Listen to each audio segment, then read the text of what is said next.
website right now and download my free course on alternate picking mastery.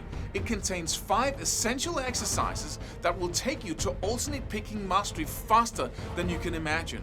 And then I've included my method of how to lay out a practice plan in just 1 to 2 minutes that will absolutely boost your results like nothing you ever tried before. So go download it right now. It's free.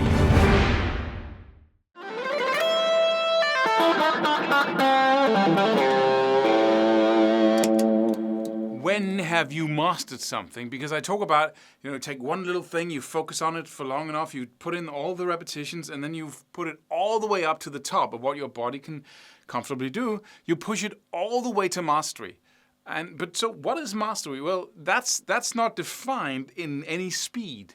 It's defined in something that is effortless. And I heard from a guy, YouTube, commented and said, what is mastery? I can play, I think he said the first Paul Gilbert exercise in the first video Paul Gilbert did, and I can play it, as fast as anybody, but I have to warm up for half an hour or an hour first. That's not mastery, because mastery is effortless.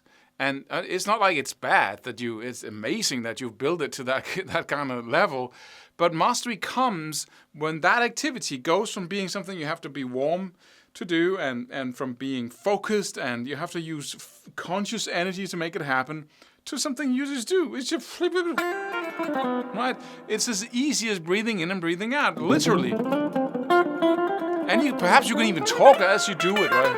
There's no effort involved almost because it's just patterns in the brain being fired off, and it's so easy that you can talk to your spouse or whatever as you're driving the car. You don't think about the stick shift or the clutch or the accelerator.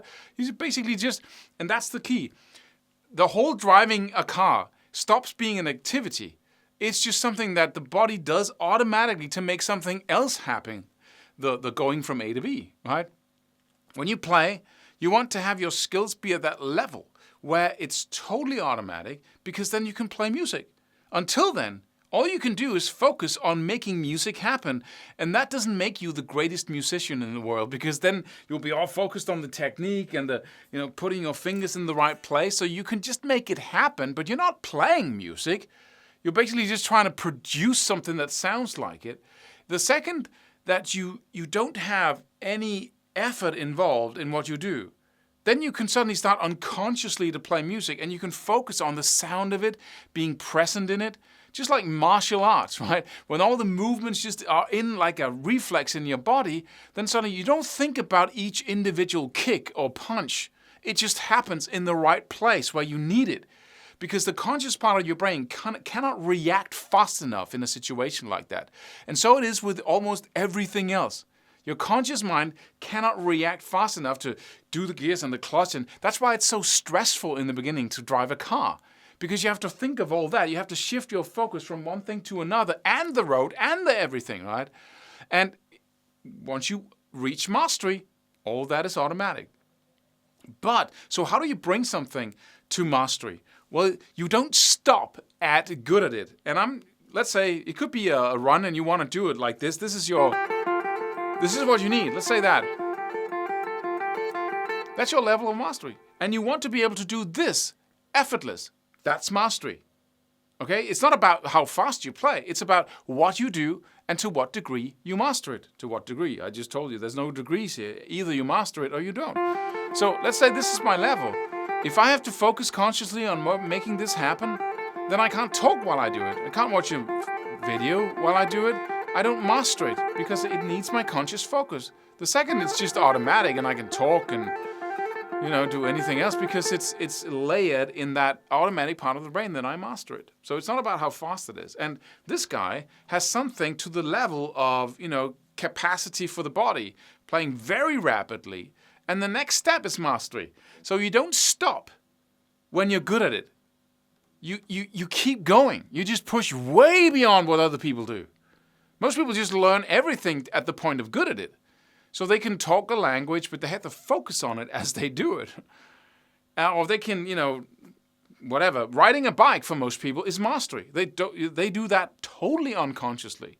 And they can focus on other things as they're, braking and, So So whatever you get to, whatever point you get to, you want to make sure that you're even better than that. So if I'm able to play something at any level and I can't go any faster because